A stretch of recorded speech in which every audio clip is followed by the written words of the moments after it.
tahu nih asal-usul kemanusiaan Yesus itu bukan seperti saya dan abang.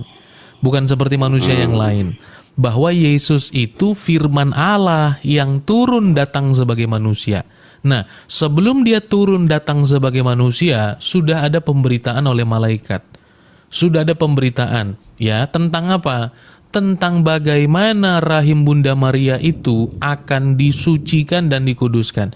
Di mana itu ayatnya, teman-teman? Sebentar ya, kita baca dulu. Yang pertama ada di dalam Matius pasal pertama ayat 18. Di sana dikatakan kelahiran Yesus Kristus adalah seperti berikut. Pada waktu Maria ibunya bertunangan dengan Yusuf, ternyata ia mengandung dari Roh Kudus. Ya, dia mengandung dari Roh Kudus. Jadi bukan Roh Kudus yang dikandung, tapi dia mengandung dari Roh Kudus. Artinya benihnya itu adalah benih yang kudus.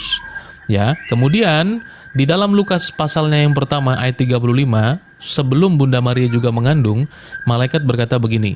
Jawab malaikat itu kepadanya, Roh Kudus akan turun atasmu. Lihat ya, Roh Kudus akan turun atasmu. Roh Kudus itu kudus. Dia menguduskan Bunda Maria. Dia menyucikan Bunda Maria. Dan kuasa Allah yang maha tinggi akan menaungi engkau, sebab anak yang akan kau lahirkan itu akan disebut kudus, anak Allah. Nah, maka daripada itu bukan biasa, Bang. Ya, bukan biasa, karena Allah yang sudah menyucikan dan menguduskannya. Lagi pula bahwa Bunda Maria ini adalah keturunan bangsa Yahudi, umat pilihan Allah. Dia orang yang taat, dia orang yang teguh berpegang kepada hukum Taurat. Ya, itu dia umat pilihan. Berarti meskipun dari orang-orang yang dosa bisa menjadi pilihan, Bang. Oh, tentu bisa. Tentu bisa. Maka Tuhan memilih umat bangsa Israel, misalnya Tuhan pilih daripada Abraham, Tuhan pilih dari keturunan Abraham, sampai Tuhan pilih dari keturunannya, yaitu bangsa Israel.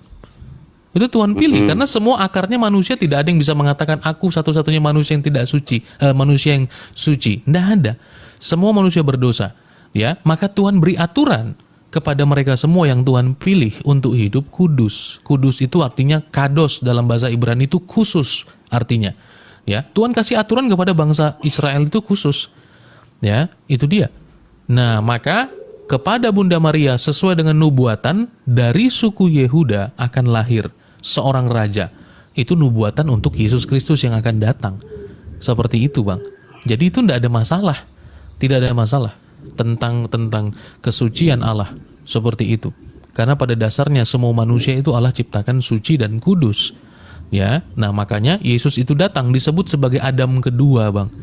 Adam kedua. Kenapa? Ya karena Adam itu pernah dalam posisi tidak berdosa. Sesungguhnya Allah menginginkan demikian. Seperti itu. Ya. Kalau masalah hebatnya, menurut saya lebih hebat Nabi Adam, Bang. Bahkan yang mengherankan itu Nabi Adam. Kenapa heran? Karena Nabi Adam tanpa bapak, tanpa ibu. Loh, dia manusia pertama, Bang. Dia manusia pertama. Ya masalahnya. makanya kan jenengan tadi. Kami percaya kepada Yesus Tuhan bukan karena dia dilahirkan begitu, Bang. Sama sekali bukan itu kategorinya. Sama sekali bukan itu. Tapi dia adalah firman Allah yang menjadi manusia. Bukan hanya sekedar lahir tidak lahir seperti itu. Dia